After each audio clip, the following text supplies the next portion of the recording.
What's going on, everybody? Welcome to the Sideline Journal. My name is Mason Rather, former college offensive line coach, now turned wannabe content creator for you guys. And today, we're doing something a little bit different on the channel. We did it a little bit in the past, and we received some really good feedback.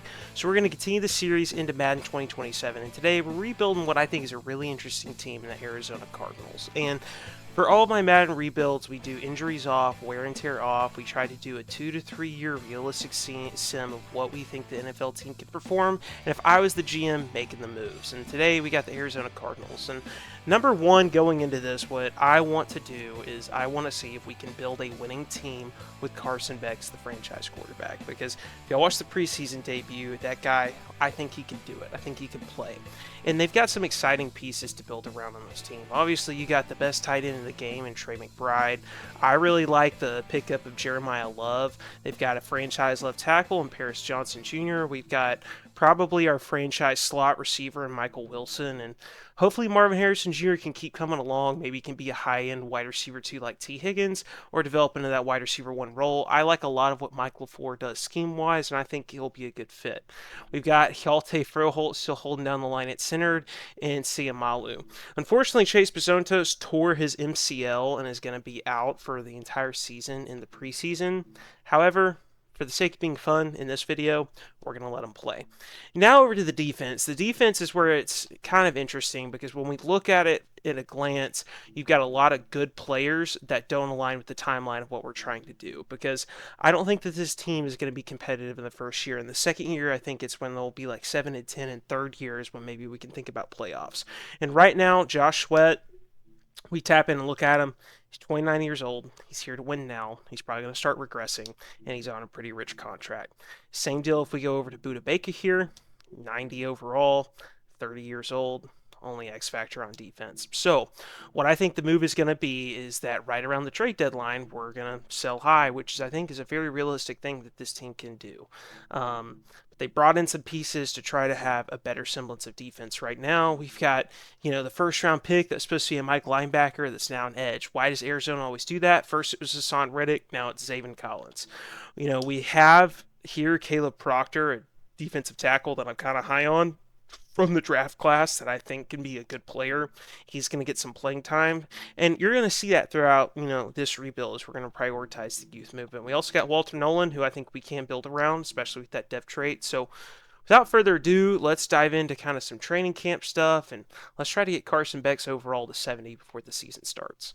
All right, we get to do my favorite drill here is pocket presence with a 68 overall quarterback. But if y'all didn't watch his debut, Carson Beck, he's has 40 college starts. He did everything that you could ever really want out of a college career, other than winning the Natty. But I mean, he went out, he made a ton of money. He has 40 college starts. He played at Georgia, played at Miami. Everyone knows that the whole Cavender twin business with him and all the stuff about making money, and he's kind of just a goober. But I mean, this is a guy that has played in college football. He's a grown professional when it comes to the way that he approaches playing quarterback. And you saw that he looked super comfortable the second he played in the preseason. He went like 15 to 17 for 132 yards. Really knew how to play with rhythm and timing, especially in this offensive scheme that Mike LaFleur has built in his time in the league. And I really think that it's conducive to, Carson Beck and what they're going to try to do with this team. And I think that they have the offensive weaponry here to really mask some of his deficiencies. And I think that with the way that they're trying to build and with some of how bad the other teams are in the league, I think there's a real shot where Carson Beck might be able to get some of that playing time, some of that experience. Maybe he's not going to start day one, but I do think that there's actually potential and they might have something there. Worst case scenario, we finish 3-14. He doesn't even sniff 74, 75 overall or a dev upgrade, and we'll do what the Cardinals will do in real life, which is move on. But I'll see y'all at the start of the season, show you the day one starters, and hopefully I can, freshen up a little bit on my pocket presence drills here and get them up to 70 overall.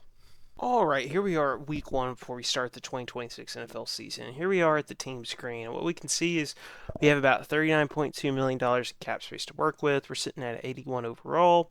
Our top players are over there on the right. Let's look at how the lineup's looking. We got Carson Beck, got him up to 71 overall.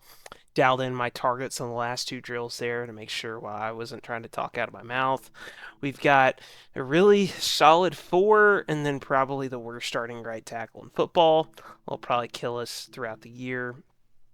Over on defense, y'all know the drill here. I'm going to make Caleb Proctor start, but really I want to show the strengths as a specialist because y'all that don't know about Madden, the Madden franchise, the best way to make sure you get the players that you want to produce the stats that you need in order for them to develop is a specialist screen. And Michael Wilson's going to be our slot receiver. He's going to produce.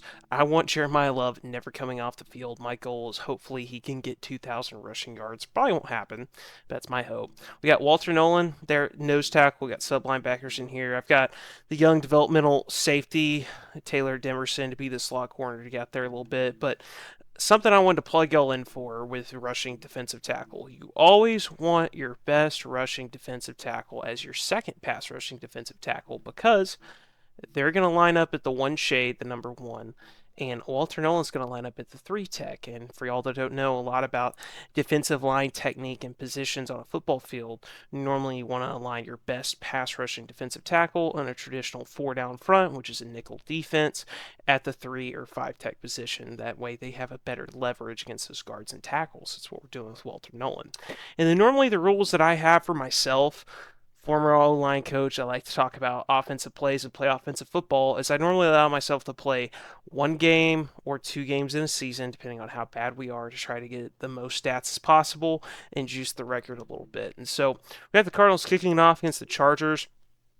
Let's jump in and see how good or bad this team actually is. So we'll just kind of jump right in here and we'll see how this goes. But the Cardinals, man, I think it's going to be an interesting season for them. I truthfully do, because everybody's counting them out. No one thinks that, they're going to be able to do anything. But I think from a fantasy football perspective, there is something really interesting here because you got a lot of good, high-producing offensive players in a bad team. And normally my fantasy football strategy is you try to stack as many good players in good situations on good teams. And normally you're probably going to end up doing okay. But with the Cardinals, I don't think anybody predicts this team to be very good. But if you ask, Trey McBride, probably the number one tight end going into the season for fantasy football. Maybe there's a debate with Brock Bowers. But, Mason, okay. Hey, guys, I was a line coach, wasn't quarterback's coach. So that was a really dumb pass to kick things off, but you got it to work. But back to what I was saying, Trey McBride, we always thought, I think, it's probably realistic to say that he's the fantasy tight end one, but was it Drew Petzing, the OC, the lack of any receiving threat, and Jacoby Brissett always throwing the check down and never trying to push the football? Is that why he produced, or is he truly one of one? And do you want to bank on another bad situation with a bad team with that high fantasy draft capital? Because right now his ADP's in the second round. I don't know if I would do it or not. I want to believe that he'll be able to produce again, but we truthfully, man, did he really just drop that crap? You gotta be kidding me. Well, look at that, boys. We're already going 3-and-out here. This is not looking pretty. But in my defense, guys, this team is awful. I'm a wannabe content creator here, just talking into the screen live while I'm playing. So hopefully y'all can forgive me a little bit. But yeah, so I mean, I think that Trey McBride, very interesting player from a fantasy perspective. In my Dynasty League, I actually have the 101 pick. I have pretty much a super team. I've gone 48-7 in the 3 years that we've had. I've trade raped people all throughout the league, and it's been pretty fun to see how the teams come to shape. But I've never actually won the fantasy championship. So I pulled out a god offer trade because I would say my weakest spot on the team has been running back 2. I've been trying to just kind of replace it through the aggregate. And so I wanted to get Jeremiah Love. And I had a little bit of buyer's remorse after I saw, his landing spot being the Cardinals because I think he's going to end up in a running back by committee this year behind a really bad O-line. I don't think he's going to produce just the god-tier numbers that you would expect for someone of his talent and for how much they're paying him. However, I do still think that there's a good year-to-year fantasy upside value because I'm seeing him go at the bottom of the second round, top of the third round, and if you can get him for your RB2, that's exactly what I would do because specifically with fantasy this year, I just really think in your standard 10 to 12 PPR leagues that the strategy this year is to go 2 running backs in your first 2 rounds, hit a receiver run round 3 through 5 or 3 through 5, try to pick up a tight end like Tucker Kraft or Sam Laporta in round 6, and then in round 7 you got guys like Dak Prescott, Justin Herbert, Bo Nix, all top pretty good producing quarterbacks. And I think that that's just the strategy this year, because last year I talked about the wide receiver dead zone in fantasy, specifically rounds 4 through 6. And so last year was a little bit different. This year it's interesting how it changes. Now I think there's a running back dead zone. And so back to the Arizona Cardinals. Y'all didn't click on this video to talk about fantasy football. If y'all want a fantasy football video on the channel, let me know. I'd love to do it. But I don't like to give out my trade secrets, because I know guys in my leagues watch these videos to make fun of me, want to be content creator and all. But back to the Cardinals. We scored a touchdown. That was nice. Now we got a little 2-back set out here. Just kind of running these plays on autopilot. And let's see in this little condensed stack set if we can go Michael Wilson or Marvin Harrison Jr. here. So we got Wilson in the void here. Nice little 5-yard gain. Rip it and spin it. Let's line up out of the pistol, have J Love right behind us, run a little dive. Let's see, this is something that, is it? Yes, this is interesting that they'll let us see on here is where their combos are called. You would think that the combo would be pushing to the left, but what do I know? Anyways, we have a nice little gain right there for J Love. He's totally raw, nice. And for y'all that didn't see the preseason, man, he looks like prime Adrian Peterson moving out there. It was just very reminiscent. Ooh, Carson Beck. That 89 or like 69 throw accuracy is really coming out to play right there. But, you know, this team is not playing as bad as I thought it would, which is progress. It's not playing very good, but it's playing a lot better than I thought it would. We're going to call a little mesh concept here. We got it in a 3x1 stack. You can see over to the left, they're kind of playing an inside-outside technique. So I know this is a play action on 3rd and 10, but I want to stretch the defense horizontally to the right. Y, middle field open, because they were running kind of a spread cover 2 there, really moving the safeties out of the way, and we'll take it. So let's run ball control here, because we are not good enough to play around. So we'll sit here and start trying to tote the rock with our 3rd overall pick. But, you know, I think that it was time to move on for the Kyler Murray era for the Arizona Cardinals. I think it had run its course. I think, unfortunately, the high point was when you were 7-1.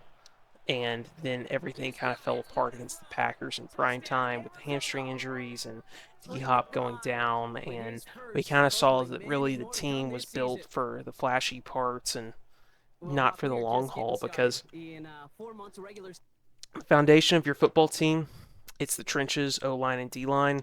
And I think, unfortunately, they built from the outside in instead of the inside out. And that showed up really, really quickly. They move on from Cliff Kingsbury in 2023. Bring in Jonathan Gannon, ended up being a really, really terrible hire. Didn't think that going into it, and you kind of saw maybe somewhat of a vision for what they were trying to do. Because if y'all don't remember the whole trade scenario of how they ended up with Paris Johnson in that draft, they made a pretty crazy trade with the Texans when they went C.J. Stroud and moved back up to get Will Anderson. And they made that trade think the Texans would be awful. And they were kind of hedging a bet that, hey, we're going to have a top 10 pick next year. Unfortunately for the Cardinals, instead, you know, they go 10-7, make the playoffs, and they made that trade, moved back up, gave up some more draft capital to move back up from 11-6. And they end up coming out with, you know, an average starting left tackle, but then not the draft capital they were expecting moving off that primo pick. And how much better today would this team be if they had Will Anderson on the team instead of, you know, Paris Johnson? It's escaping me who they got the next year in the draft around that 11th area, but I don't think that that makes up in the aggregate for the impact Will Anderson provides to a team. But that's how they kicked the rebuild off. I never thought that Kyler Murray's play style was one that meshed with Drew Petzing. Drew Petzing, you know, now he's the OC for the Lions, is very much out of that Sean Payton tree with long, complex word calls that you really want to play under center, run the football, be able to have multiple dummy checks, kill the play, switch to the better. And that's not Kyler Murray's game. He plays loose. He plays three. He plays free. He relies on his athleticism, his arm talent, and it just never really worked out. And I also think that they were too busy trying to work on a two timeline type situation of where they never committed to, hey, we're going to be bad in the first year. It was always like, well, we got some misfitting pieces here. Jalen Thompson and Budda Baker, they're a certain age, and, Kyler Murray is there, so. Why don't we just wait this out and see if we can't, draft some young guys and be a competitive rebuild? And being wishy-washy in this league never works out how you want it to, because unfortunately the two timeline situation in the modern NFL I just don't think works. I think you have to commit and pick a direction, and I think that's kind of what led to where the Arizona Cardinals are today. And it's sad when you really think about the history of the Cardinals. This is like the most losing. It's not the Browns. They've had some high highs. You think of, Carson Palmer. For me, I'm a youngin'. I wasn't quite old enough to really appreciate the Kurt Warner miracle run with Larry Fitz, but I was old enough at that point to really appreciate Carson Palmer in that run with Bruce Arians. That run where it was the championship game against the Panthers, I really thought that they were gonna have a shot, but they just didn't. But the Cardinals, it's a sad team. This is a team that's been around for 80 years.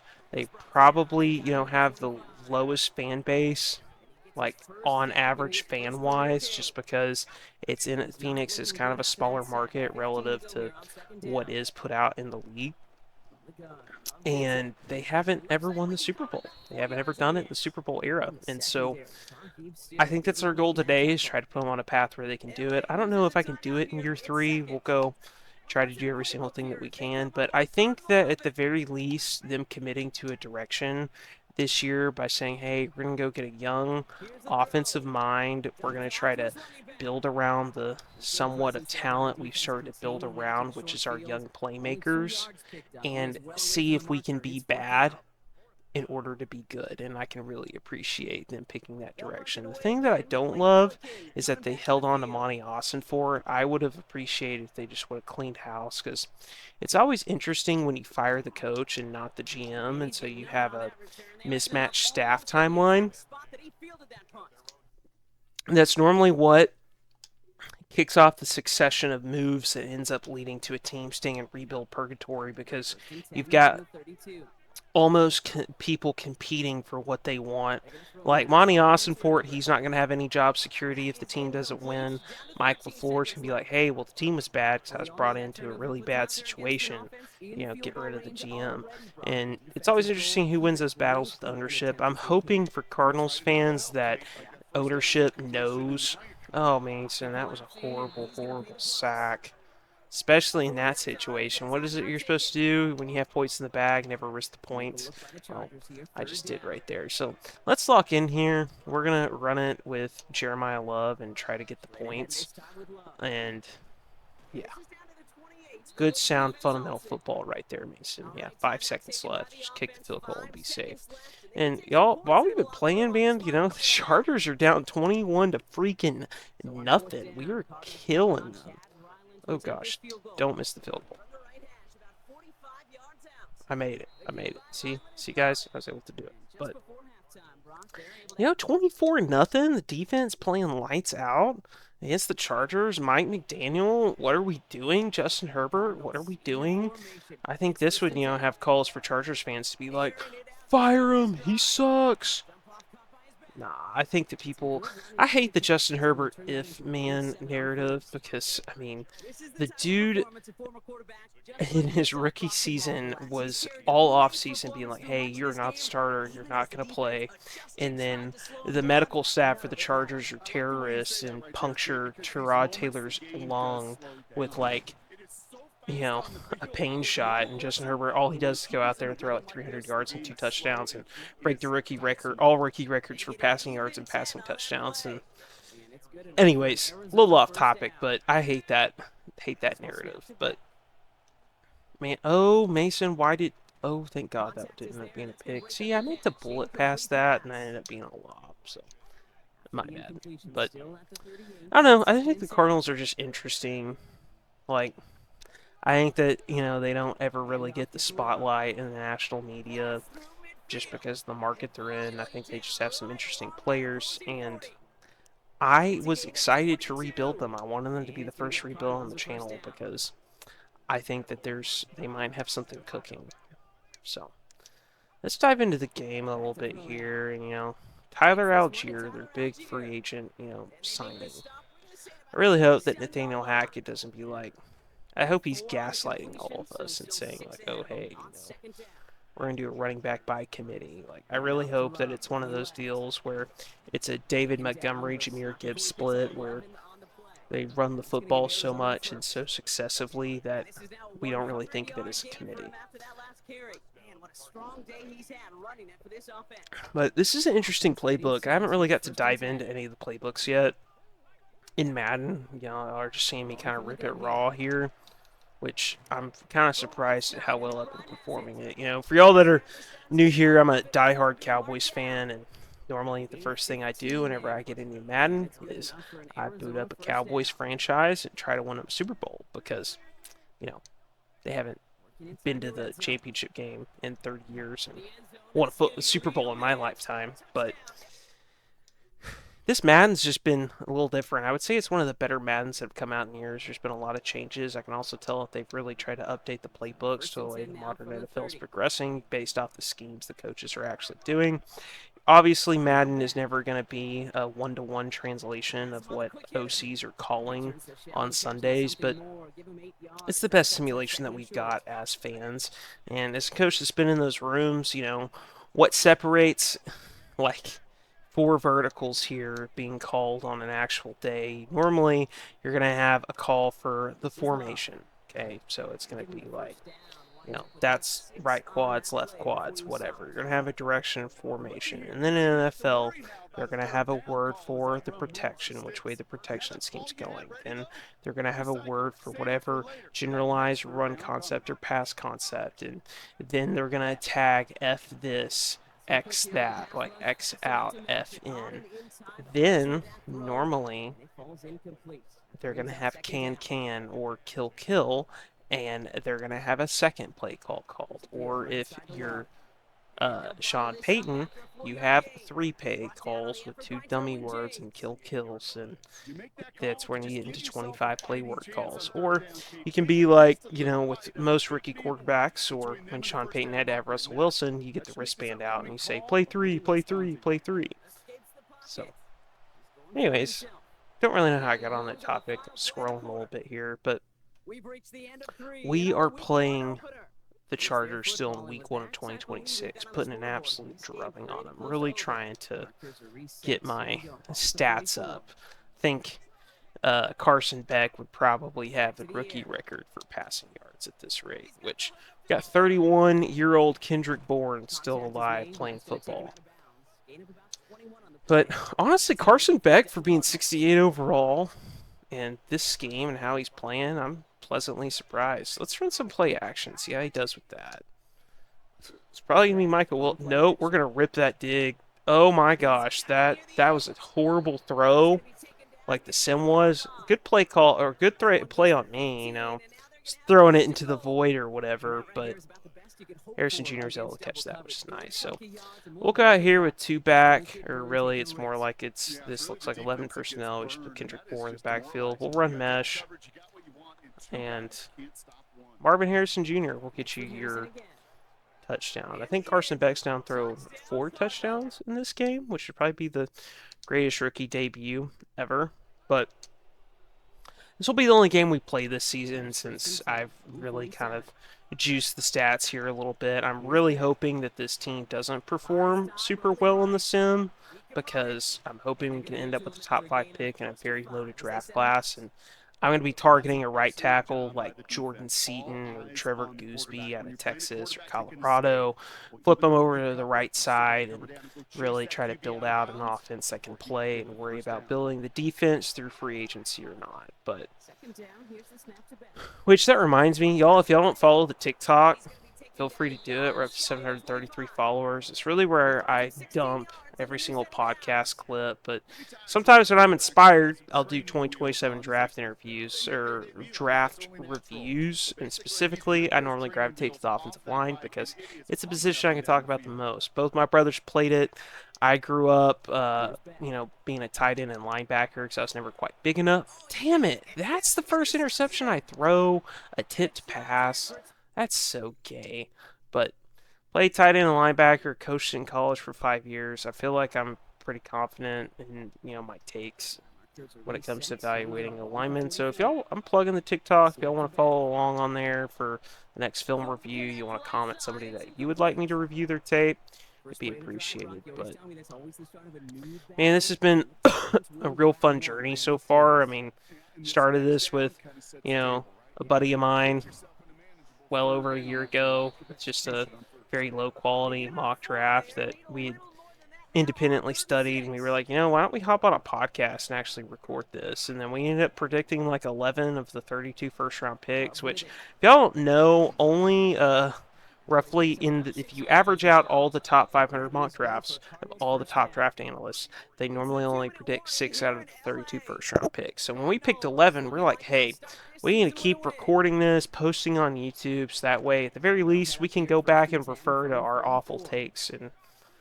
now, well, you're into it. We've built a little bit of a community along the way, and we appreciate y'all sticking with us. And so that's why we're here playing, and rebuilding the Arizona Cardinals right now, because this is stuff that I would just do for fun, right? Like, this is where I would love to just rebuild the car. Like, I would be doing this with my Friday night, is I would just be sitting here rebuilding the Arizona Cardinals almost autistically, because I like to try to realistically sim, because I've always said that my dream job would be to be Jerry Jones's uh, son-in-law or grandson-in-law, to try to get in there to one day own the Dallas Cowboys and be the GM. Because I used to say I would want to be the GM of the Dallas Cowboys, but the only way you're the GM of the Dallas Cowboys is if you're the owner. And to do that, you got to get in that way. But that's why I do this. It's fun. Oh my gosh, second interception. Dang it. I just ruined Carson Beck's touchdown interception ratio.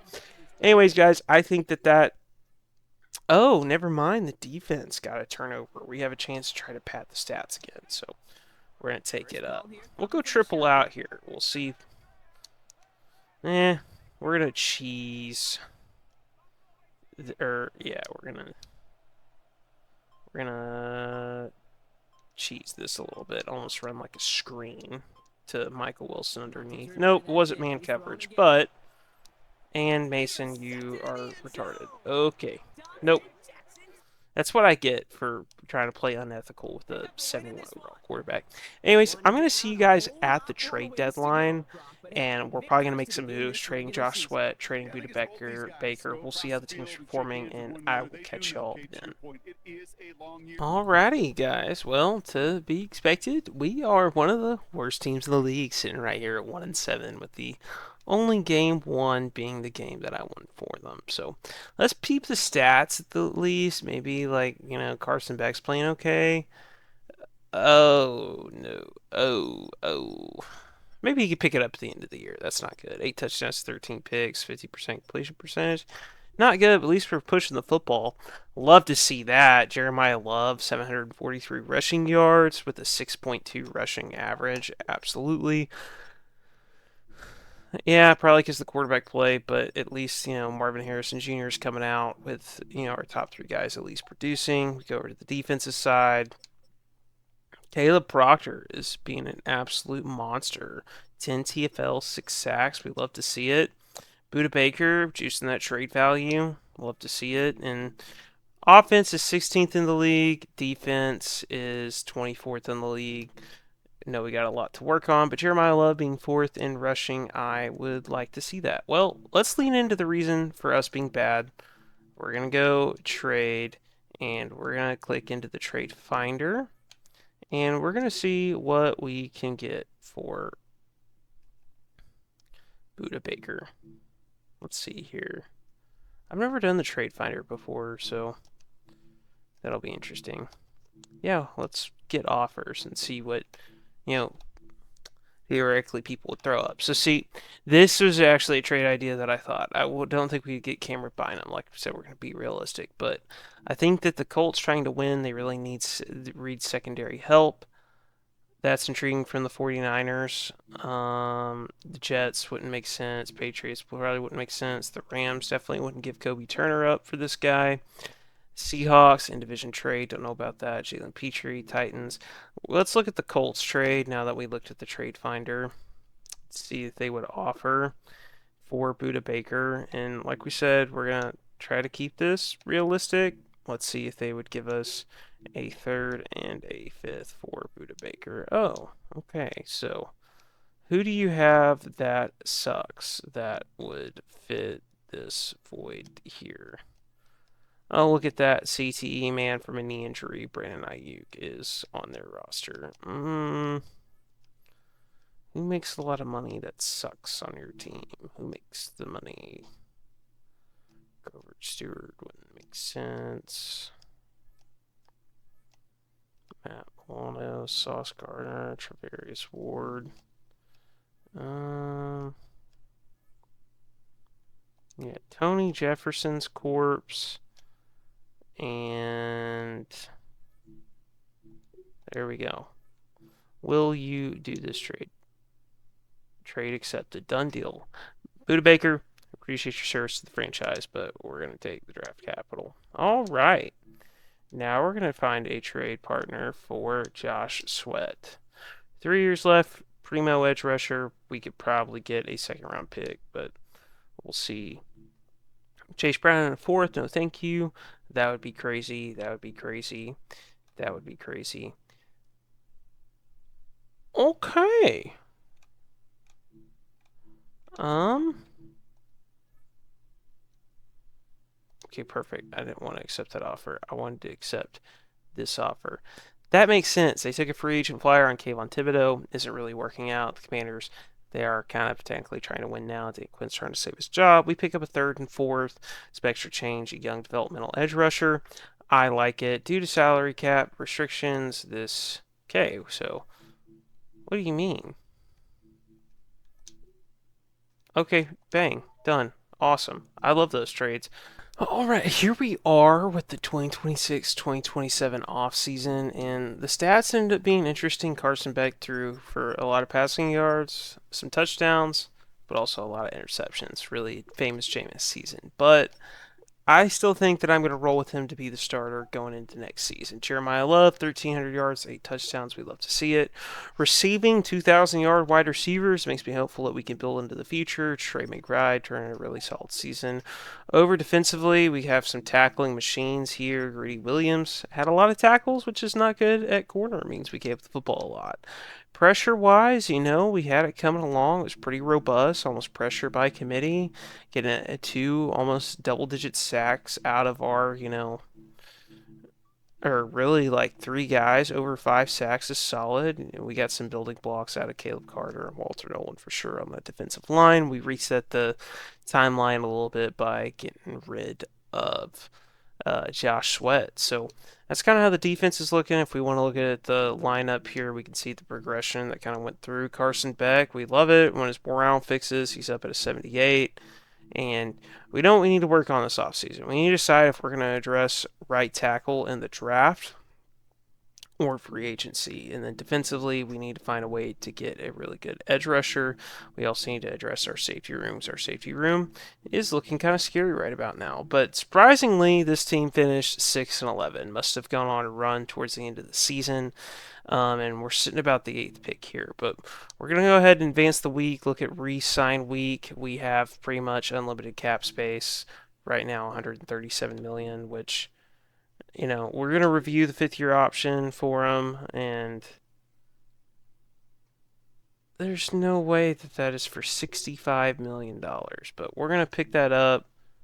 I don't think that was for $65 million. Reviewing the franchise tag for Devin Duvernay. No. Reviewing the 5th-year option for this bum. No. Is Baron Browning worth signing? Maybe as a depth piece for that much. I don't really love it. We'll give him 2 years guaranteed, or we'll give it a 1 year guaranteed for 2 years at that. This is explain. Yeah, no, I don't care. Yeah, we're moving pitch why current value works. You like where it's at? Cool. I will raise your salary to where you have 2 years, 10 million. That is a solid signing for our rotational edge rusher.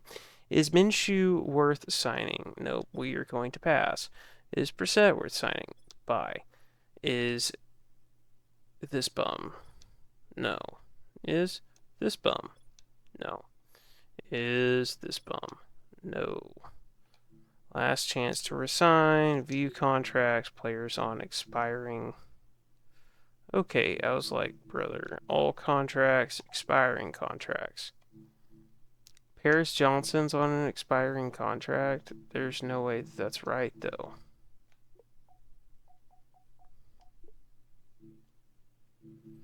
Oh, I think it's expiring going into the next year. That makes sense. Why not?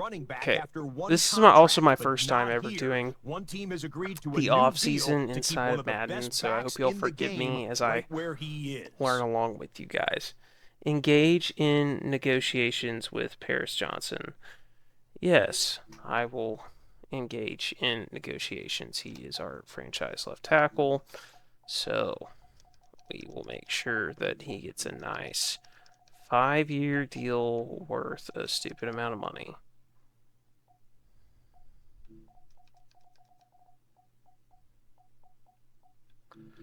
With 3 years of it guaranteed.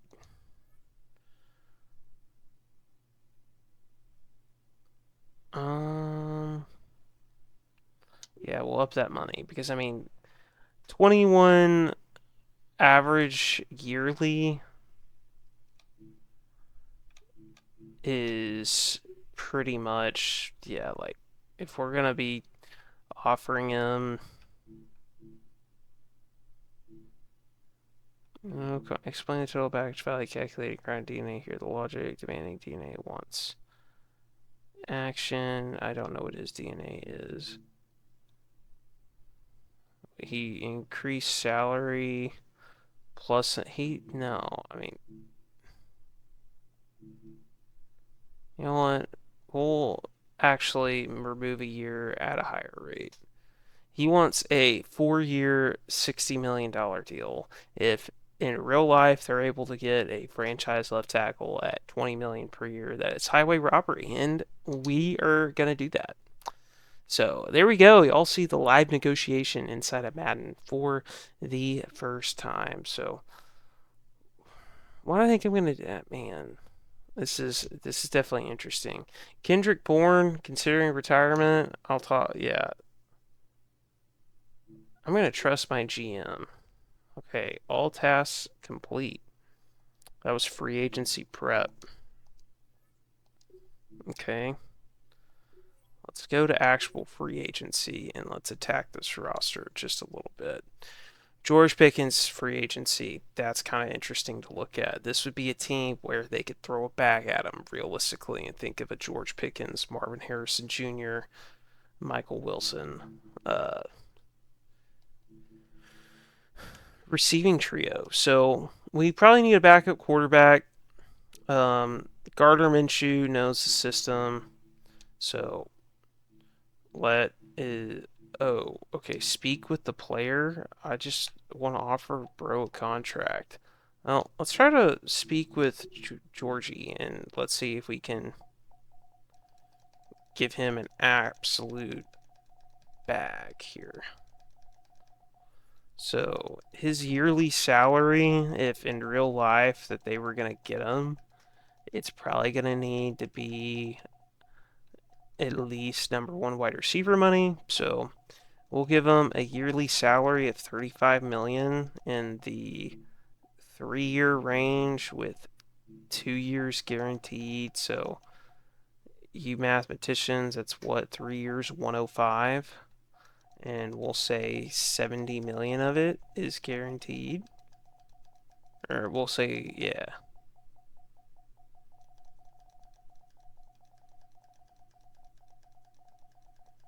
I think 70 million guaranteed would be pretty sweet for Mr. Jorge Pickens. So he is very interested in us. They are currently evaluating other deals and will choose the best deal once time advances. Well, at least we have him interested at the table and talking. That would be very, very good for us. So let's look at right tackles. Right tackles are on the market. Mike Lynchy doesn't really fit. He's old. Will McClendon, that would be interesting. Braxton Jones would be an interesting stopgap. Jonah Williams would be a veteran presence. Correct me if I'm wrong, Cardinals fans, but didn't he play for you guys? So I feel like that's a stop that he would have had. Let's look at the left tackle, see if there's anybody that we would consider kicking over. Wanya Morris, looks like there's an interested team. Is there any interior linemen that we think we can just snag and pick up and do good business with? Anthony Bradford, absolutely not. Dotlin. Really, it's just right tackle that we're looking at, right? Because if we go over to our roster, we like that. He'll be okay for another year. We like that. He's holding down the fort. Right tackle, we need extremely bad. George Pickens would be fun to add to this room. Safeties, edge rushers, corners. Let's look at the edges that are on the market as well. There's no real needle movers for us. Corners that got out on the open market. Cam Taylor-Britt's interesting to look at. He wants a lot of money. Kobe Durant wants a good amount of money. Tyreek Stevenson would be an easy way to try to. Roger McCreary, that looks like someone that would be fun for the Cardinals. Yearly salary, we'll get him in at about 8 mil for 2 years, 1 year guaranteed. We'll give him 9 million of a bonus. Here, we'll go to 8.5. All right, he is interested. We like it. Geno Stone, Ronnie Hickman, Grant Delpit, Quan Brisker. Ooh, Antonio Johnson. Let's speak with you and spend some of our money. We'll give you probably about. Let's not go too crazy. We'll go 10 million a year, so that puts it at 40 million. And we'll give you a little over half of it in a bonus with 2 years guaranteed. He's very interested. Okay. So we got all of our players and who we're targeting. We're targeting George Pickens, which I don't know if we're going to get him or not.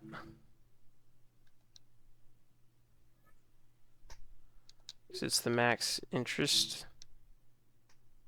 Same with him and same with McCreary. Let's make sure that we also get just a veteran backup quarterback. I like the idea of having Gardner Minshew in the building.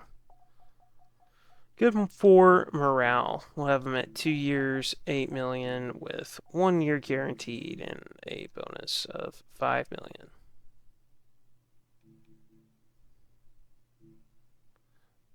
Okay, the guaranteed push.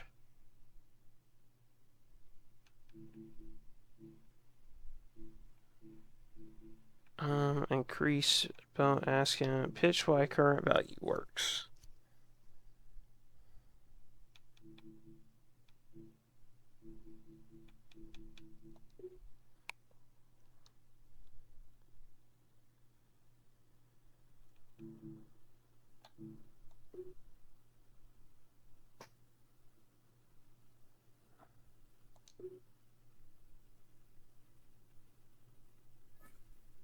All right, now we've got Gardner Minshew. Guys, this is really extending out a little bit. I think I'm going to show you guys who we end up with actually in free agency because it's my first time ever doing it. It's cool that they're letting us negotiate all the offers. So that's what I'll sit here and do. I'll try to show us a recap of who I actually sign in free agency, and I'll meet you guys at the NFL draft and how we're going to attack that. All right, this is going to be our free agency haul. Unfortunately, George Pickens went to Miami, which could honestly happen. We had picked up Antonio Johnson, young safety, start dev. Ryan Floyd to be our kind of outside wide receiver to replace Kendrick Byrne. Got Roger McCreary as kind of a depth corner, and then Jonah Williams for some vet presence at the tackle positions. That way we do not have to force that in the draft. But that's really all the free agency moves. I always try to build through the draft, try to bring in young talent, not try to blow all of our money right away, save money to pay key players, which we have the Marvin Harrison Jr. contract coming up, Michael Wilson contract coming up. Want to be able to save our money. But I mean, our offense is looking real good. You can see we're developing 84 overall, 87 overall, 84 defense. We go ahead over to just adjust our lineup real quick and generate the best lineup. I mean, we can see I'm gonna probably have Marvin Harrison Jr. that wide receiver run role, but I mean, three good wideouts, good tight end. We got Jonah Williams, we got Trey McBride. We need a backup tight end. Probably need some depth here, but I mean, I want to try to attack this defense in the draft. I want to try to get a premier edge rusher and a true number one corner. But some good signings there at safety. We also probably really need to get an off-ball linebacker. So I'm thinking Drake Bowen, Leonard Moore, Dylan Stewart. If we got to go make a move to try to get one of those guys, we can. Because let's go scout a little bit and make sure that I show you the prospects that we hit. I did my best to try to download a realistic draft class. I'm still playing around with if I think it's accurate enough or not. But we can see, Trey White and Dylan Stewart there. Let's look at, let's see if they got Drake Bowen in here. They do. Do they have Leonard Moore in here? They do. So we'll go ahead and favorite him. Favorite him. I also think Whit Weeks would be a good player to try to pick up in the later rounds. I also think Jackson Eck is a good player as well. I also think really any Notre Dame defensive player in this draft. We don't really need to look at running back. Wide receiver is supposed to be depth. Obviously, he's a god. Charlie Becker's looking good. Cam Coleman looks good. Ryan Coleman Williams looks good. Nick Harbor's a freak. So, I mean, this draft class has talent in it. I'm not going quarterback. We're going to try to adhere to the Carson Beck experiment. And then we're going to try to also, if we have to, or depending on just how the board falls, I might take one of Trevor Gosby or Jordan Seaton, play him at right tackle, really build out that offensive line and try to build a good depth-filled team. Would love to come away with Dylan Stewart. Doubt it'll happen. Trey White would be cool to get too. Mateo Ukulele is kind of a depth later edge. Maybe with our second round pick would be nice. We're good on defensive tackle. It's probably the strongest piece of our team. But really, at the 8th pick, we're targeting Drake Bowen and Leonard Moore. So let's advance this sucker to the draft, man, and let's raw dog it together because this Madden's kind of weirded me out. They've made a lot of pretty awesome changes, to be honest. It's very robust compared to previous ones, but we'll go into it here. We get the 1-1 overall. We'll skip the pick, and we'll do it this way. Oh my gosh, poor Jets. Hopefully Arch Manning can save you, or maybe Dante Moore. Nope, you go defensive tackle when you need a quarterback. That's hilarious. The Jags with the 2nd overall pick? That's crazy. And they take an edge in Principal Umanamilan. And then the Dolphins go Trey White. So none of the quarterbacks are getting drafted. Dylan Stewart is off the board, which is not good for us. Trevor Gosby goes at 5. It's looking like it's going to be Drake Bowen season. Jeremiah Smith goes. None of the quarterbacks have gone, and the Titans go guard. So let's look at the offers. Why not? What offers do we got here? These are Ooh, I can move down to 16. Pick up a 2nd round pick for the Raiders. I like it. We're doing it. Because I think that we can still get one of our guys at that spot. I think Drake Bowen might fall a little bit. And if we got to move up, we can move up. See, now the quarterbacks are going. The Texans finished 10th. That's crazy. Cam Coleman goes 12. Let's make a trade. Let's move up and make sure that... Okay, so Leonard Moore still looking okay. I'm starting to get a little worried about Drake Bowen. Surely the 49ers wouldn't draft him with Fred Warner. They go Ryan Coleman. They have Carson Schwarzenegger, and they take Drake Bowen. Please don't take Leonard Moore. All right. We are going to pick Leonard Moore at pick 16. Trade down a little bit, pick up some draft capital, get what I think is a top 5 player in real life in the class. Who knows what he's actually rated, in this draft class. Number 2 true value, and we got him at 16. Well, you can't make that up. 94 speed, 93 change of direction. If the Giants would get out of my way, we could actually see what he's overall. But look at the draft recap screen, and we'll see how that goes. So we'll just advance the draft, go to our next user pick. Now we've got some mid-round picks to really try to flesh out the team, which we always love. So we're sitting here at pick 8, and perfect. Whit Weeks is sitting there on the board. Real life, really good player for LSU. Maybe he's famous a little bit for dating, Lane Kiffin's daughter, which is kind of funny. But we're going to draft him to be an off-ball linebacker for us. And hopefully, oh, well, it looks like it says excellent pick.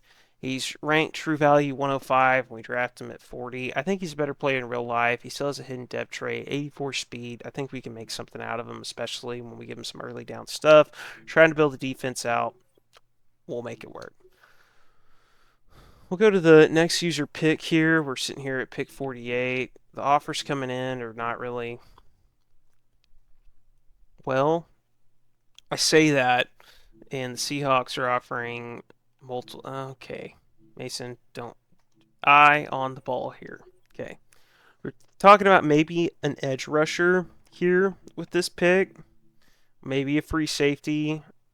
I don't think that we need a corner. We could use a backup tight end. We could, continue that trend and overdraft tight ends. Is there any names here that are just kind of speaking to me right now? John Mateer would be fun as like a backup developmental quarterback. Xavier Williams, Tatum, Toy. No, thank you. So we said that we needed edge. Let's look at the edges. Okay, who has the best power moves? Okay. Kenyatta Jackson Jr. out of Ohio State. Finesse moves B, power moves C. The block shedding isn't quite there. This is going to be a risky selection. It's an average pick. Hidden Dev, which we love, 6'5", 260. Can develop a long, maybe replace Savin Collins or Kayvon Thibodeau long term. I don't hate it. It's the next user pick. We're probably going to go for a depth pick here with the offensive line. Just because our centers and guards are all old. So let's peep who's sitting on the board here. We got Wendell Moe Jr. at Tennessee, day 3 guy. Got Bruce Mitchell, BYU. Bruce Mitchell, center. Why not? Has a motor that runs through the Mitchell. Oh, looks like... Are they all going to have hidden dev in this draft? I'll probably change that because this looks like we drafted our first bust. All right, advance to the next pick. Matt Rose is fun out of Stanford. Benjamin Brahmer out of Penn State. We need depth at tight end. Welcome to the franchise. Oh, it's not letting me select him. Because it would not be my pick yet. There we go.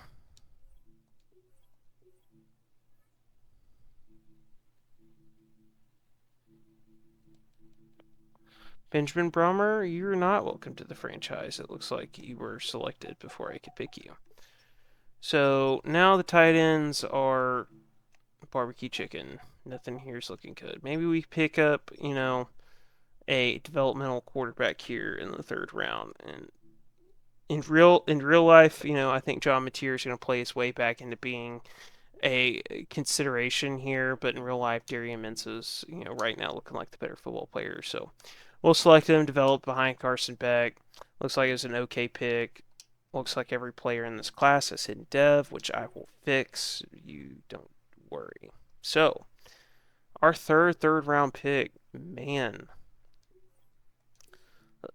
probably going to have to be tight end, you would think here. Or maybe we can try to take another shot at edge. Tatum to a toy. How big is he? 6'3", 266 with those measurables. I think I'm out.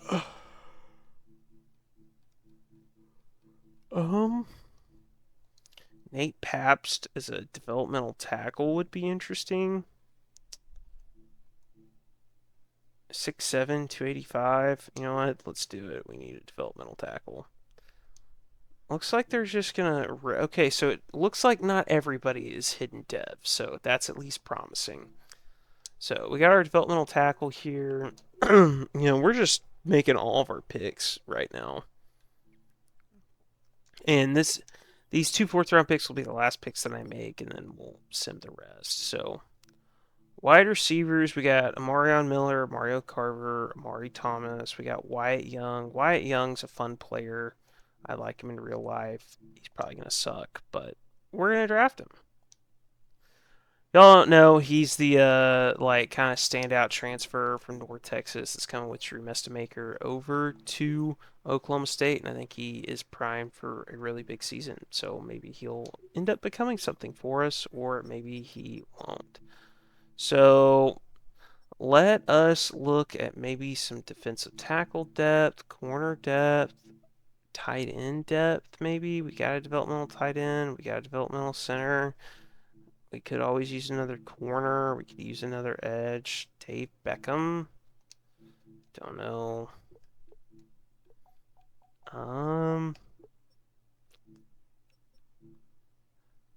Dylan Wade. You're speaking to me. Welcome to the football team. Horrible selection. Well, that does it for the draft. We'll do the draft recap and see, how I did drafting off of pure vibes for the team. That is quite a haul that we have with our draft class here. Leonard Miller comes in, he's the cornerback 1. We got a developmental player edge here in Kenyatta Jackson. We got Whit Weeks who's going to get in and play immediately. Developmental quarterback. Wyatt Young, developmental wide receiver. We've got some depth here with the class. We got some top-heavy stuff. It's going to add in, really improve the team. So I'm all in on it. I will meet you guys here at week 1 of the 2027 season, year 2 of the Mike LaFleur, Carson Beck era. We went 6-11 last season.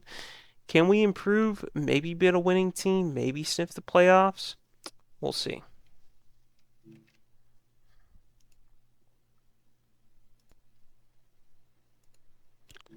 Here we are at the start of the 2027 NFL season. We finished here at 6-11 year 1. We're now here year 2.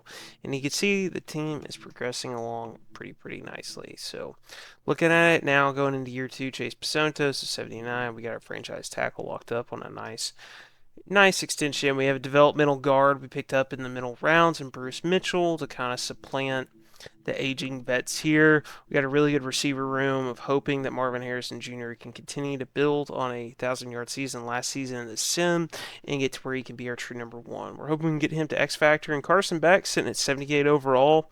Hopefully with all the weapons around him, he's going to continue to progress into being our for sure franchise quarterback. We picked up Ryan Flanoy, a young 26-year-old wide receiver that has a good morale boost right now. It's at 83. So really good offense going over to the defense. You can see it's a work in progress, but it is coming along. We got a really good duo between Caleb Proctor and Walter Nolan here in the middle.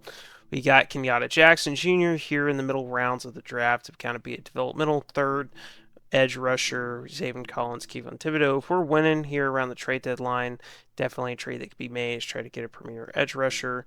We got Leonard Moore here to hopefully be the number 1 corner with Will Johnson kind of sliding into a better corner 2 role. Big free agency pickup in Antonio Johnson. We've got a good safety room. We got Whit Weeks in here kind of playing this backup middle linebacker, sub middle linebacker role, but he's going to be in the sub linebacker role getting time. And this is our specialist. So I'm going to see you guys at the midway point in the season, see how the team's doing, see if it makes sense to make any trades, or if we need to blow this thing up here in year 2. So I will catch you guys there. Here we are at the trade deadline, boys, and man, is the season looking pretty nicey. Sitting here at 5-2. Looking at the league here, stats and awards, Carson Beck, ninth in passer rating, and what a flip of script. 12 touchdowns to 1 interception, 61% completion percentage. Far, far better than the 23 touchdown to 20 interception season he was throwing. Jeremiah Love, 5.8 yards a carry, 98 attempts for 565 yards, exactly what we want to see. It looks like Tyler Algier is poaching a little bit from him, but we want that 2 backfield split, 1-2 punch. It's looking good. Receiving wise, looks like Marvin Harrison Jr. is not quite the number 1 wide receiver I was hoping he would become, but Michael Wilson, Trey McBride playing well. Ryan Flanoy not really getting in the mix as much as I would like him to, but really good stable for him to throw. But it looks like the defense is performing up to expectations. We got some sacks well all around. We also got some interceptions in the mix with Will Johnson at 3 picks. So really happy with where things are sitting. Also, we're a little bit behind because we had an earlier bye, but looks like the defense is playing really, really well, and we're playing winning football, which is what matters. So I'm not gonna rock the boat. We're sitting at 5-2, looking like a playoff contender.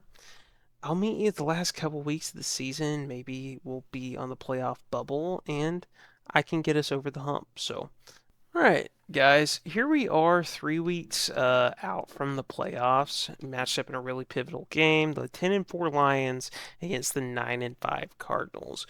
Win this game, we're probably looking at for sure. We already have locked down a winning season, which is pretty crazy in a 2-year jump for the Cardinals. But let's see if we can, get them in. I'll do play the moments, try to make it a little shorter. But Carson Beck has developed into surefire franchise quarterback territory with a season like this. 23 touchdowns to 5 interceptions, really cleaning up the turnover issues, which is really cool to see. I think it was just had to get it out, all the bad juju, and here it is. Jeremiah Love, 1,000 rushing yards so far, really nice to see, and you can see the stats there. One thing I did want to highlight, which I think is really interesting, Zaven Collins has double-digit sacks, and Will Johnson has 5 picks. So make some interesting contract decisions. But man, what a tough one to lose. 24-22, right on the playoff bubble. They go to 11-4, we're 9-6.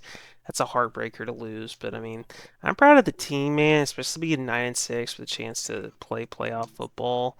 I mean, let's see how we finish this out. This is an important game here for sure, for sure. Let's rip it. Let's see, can we do it or not? 9-6, 8-7. We win the game. So that probably just locked up the division right there, being 10-6. I'll check the standings here to make sure, but let's actually check the playoff picture right there. We're sitting right in there, nice as the 4th seed. Looks like all of the NFC West will be making the playoffs. So hopefully we can close this one out, finish with a nice 11-6 season. Going from 6-11 to 11-6 would be pretty nicey, but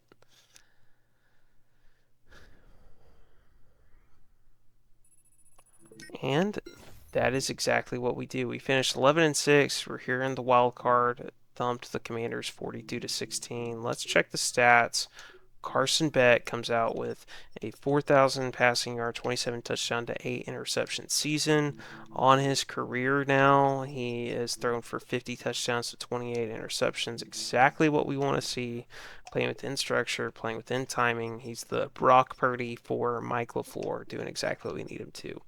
Jeremiah Love, second year in the league, has another 1,000-yard season. Would probably be pushing for more 2,000 yards if we didn't have the vulture Tyler Algier, but it's going to let Jeremiah Love play well into his career. Marvin Harrison Jr. again edges out just right there at 1,000 receiving yards. Michael Wilson leaves us at 1,200. You got Trey McBride, Ryan Flanoy doing exactly what we need him to do. Over to the defensive side, Zaven Collins breaks out with 13.5 sacks. And then Will Johnson breaks out with 6 interceptions. You can really see the effect Leonard Moore had. They were targeting Will Johnson more. He was the island, 6 picks. It's really nice. Team stats, we finished 10th in total offense. And let's see the defense here.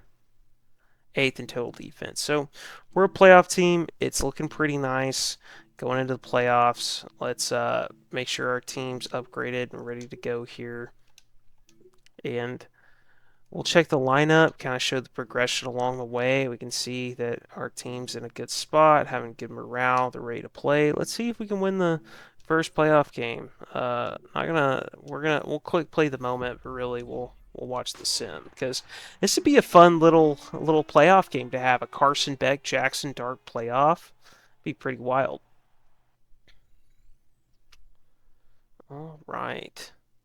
Big first quarter drive. Take the lead. Well, the defense did their job.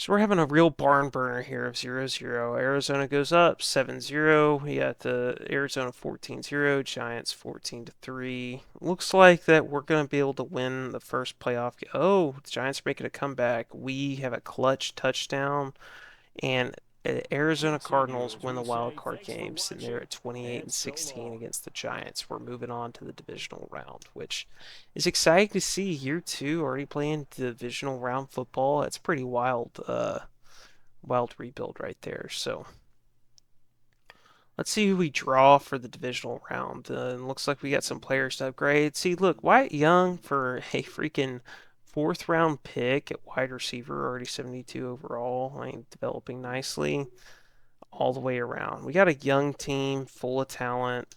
The Cardinals are here to stay, and it's all because we chose to build around Carson Beck, the franchise quarterback. Would it be crazy to see, though, like, just as an NFL fan, if the Cardinals somehow, just by taking a shot in the 3rd round, fumbled their way into having a franchise quarterback? Here is our nemesis, the Detroit Lions. We lost by 2 points against them. Let's dive into this here, and let's see, how this thing actually shakes out. Which, I don't know if conference championship, Super Bowl run is in the cards or not, but that would be pretty fun to see for the game here. But I don't know. If there's something else you'd rather see in these rebuilds, I'm always open to critiques, changes. If it's too long, if it's too short, if I'm rambling too much, but I'm not talking enough, y'all let me know. It's the feedback that y'all give me that lets me try to improve and makes this sucker better. But Detroit goes up 7-0. We're not really moving the football. It's 14-0. Looks like that was a really ugly half of football, but maybe we can make a comeback. Oh, okay. So definitely fraudulent. Definitely a young team ahead of schedule. And the Lions end our Cinderella hope in the divisional round 28-10. But I'm really proud of how the team's progressed, developed, and performed. We have a really good chance to year 3, final year of the rebuild, to maybe push for a Super Bowl, maybe get to that 1 seed, 13-4 type team, maybe ascend. And so I'll meet you guys there at the offseason where we try to retain key free agents, see if we get a pencil needle mover, address the draft, and we'll roll into the final season and see how this team can perform there. So I say let's hit the free agency frenzy and see if we can't pick up an impact pass rusher, maybe, is kind of what. Oh, okay, never mind. Now it's the time to negotiate a new contract with Harrison Jr., which I am more than happy to do, considering, he is not really a premier player overall wise, but he's produced for us, so we'll give him a real contract of how he's played, which, the receiver market's insane, but he's probably played for about a $25 million salary. I mean, that put him right at about 4 years, 100 million, and we'll give him a bonus of about 40 million, and then we'll guarantee half the contract, and I think that'll more than likely get it done. And I mean, that's requisite with what he's produced in this system, right? He's been the number 2 wide receiver, getting about 1,000 yards a year, a season, and this is definitely, I mean, it's going to make him more than happy, and so we'll sign him to it. He's a young player. He's the fourth overall pick. Centers, yeah, they age well. He's in line for an extension. Yeah, he is well into his 30s, but we'll give him a nice $11 million deal for 1 year. It'll be fully guaranteed, and he'll get $8 million of it in a bonus.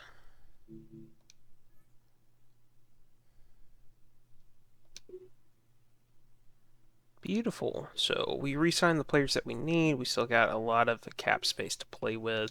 So let's dive into free agency and see if we can't turn this into, as crazy as it sounds saying it, a Super Bowl caliber team. So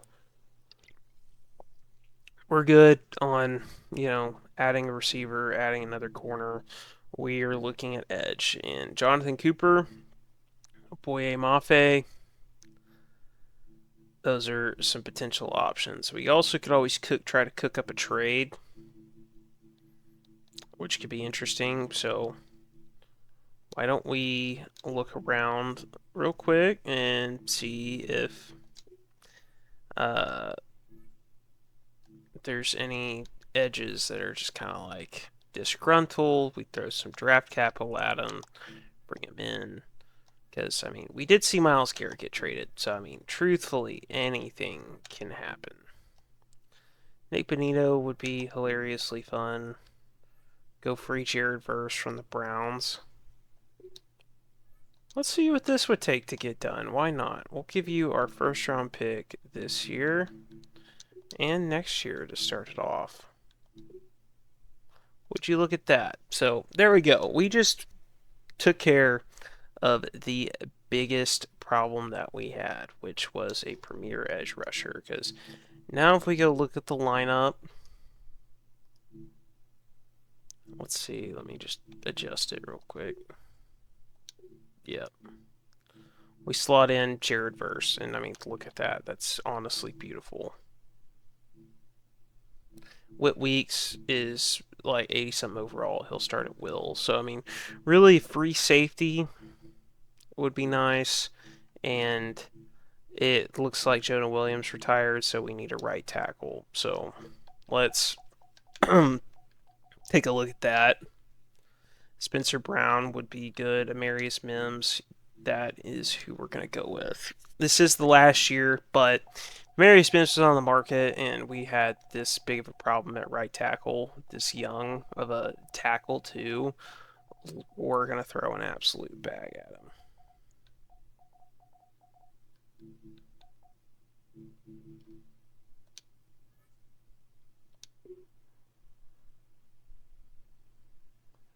And if we don't end up with him, we will kind of have Spencer Brown as the backup option, if that makes sense.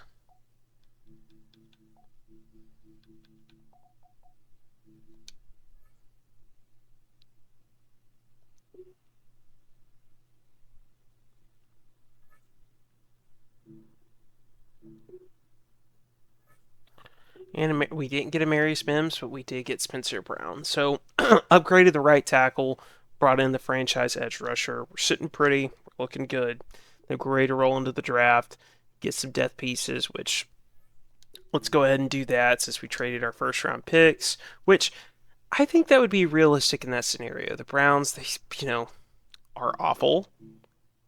Can I view the standings, see how the Browns finished up? Yeah, the Browns finished up 7-10. Jared versus 27, only had a year left. They're going to have to pay him. They get 2 more first-round picks from us. I think that would be a move that they would make. Makes our window ready to go win now. So I'm going to move us forward into the final offseason. I'll show you the draft recap, and let's go attack it. Let's go try to win a Super Bowl for the Cardinals with Carson Beck as our franchise quarterback, which is kind of funny to say, but I'll catch you guys there. Year 3, big expectations. 6-11, 11-6, lost in the divisional round, and here we are in the final season. We've got our wide receiver by committee with Marvin Harrison Jr., Ryan Floyd, and Michael Wilson. We got X Factor, Jeremiah Love, Superstar X Factor, Trey McBride. We got great weapons. We got a good solid O line. We got Ben Mitchell, a good, mid-round pick earlier in there to replace Samalu. We got Chase Basontos, Fro Holt, Spencer Brown, Paris Johnson Jr. Great offense.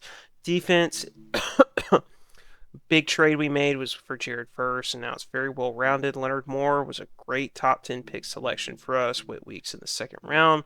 Mac Wilson's been holding it down for us. Free agency pickup Antonio Johnson. Will Johnson's developed really nicely. And we've got Garrett Williams and Roger McCreary wrapping it out. Kayvon Thibodeau, Walter Knowlton, and Caden Proctor. This team, I think, is very well rounded, very well built. It has, I think, enough juice to be able to get it done and get us there in the playoffs. Is it Super Bowl worthy? I don't know. Is this team built like the Seahawks are able to win a Super Bowl around Sam Darnold? I kind of think it is. So we'll see how the sim plays it out. I'll kind of see you guys with about roughly mid-season, and if it's going good, cool. You probably won't see me there, but if I end up having to make a trade or something to try to push this along the lines, we will. But if not, I'll catch you at the playoffs. Here we are in the playoffs in the wild card round with the interdivisional matchup against the Seattle Seahawks. We are 12-5, and the Seahawks are 11-6. If we go check the league stats, it's kind of wild. Carson Beck, of all people, led the league in passing touchdowns and almost had a 5,000 passing yard season. Interceptions were a little higher, but it looks like we were really pushing the football. Great rushing numbers once again from Jeremiah Love. Marvin Harrison Jr. channeling in his inner Marvin Harrison Sr. I think this is what everyone expected when he was made the 4th overall pick and hyped up so much coming into the league. It's interesting to see year 5 that he finally blossoms in the sim. Michael Wilson, very underrated player in this rebuild, how good he's played. Trey McBride, Mr. Consistent, always getting about his 800 yards. And then defensively, I would say that our Jared Verse gambit paid off. We have 3 players over double-digit sacks, with Thibodeau at 13, Walter Nolan at 12.5, Jared Verse at 11. And then interception-wise, Will Johnson leads the way again with 4 interceptions. We check out the yearly awards. It looks like Jalen Hurts wins MVP and Mike LaFleur wins Coach of the Year. And it looks like, I thought Marvin Harrison Jr. might have a chance to win, oh boy, but it looks like he got edged out by Jalen Hurts. So let's send the wild card. Hopefully I don't have to jump in for this one, and we can just win it, and then we can move on to the divisional round. We went, thankfully win it. So now we're up against the Giants, which is a repeat of the wild card from last year. We have, Giants versus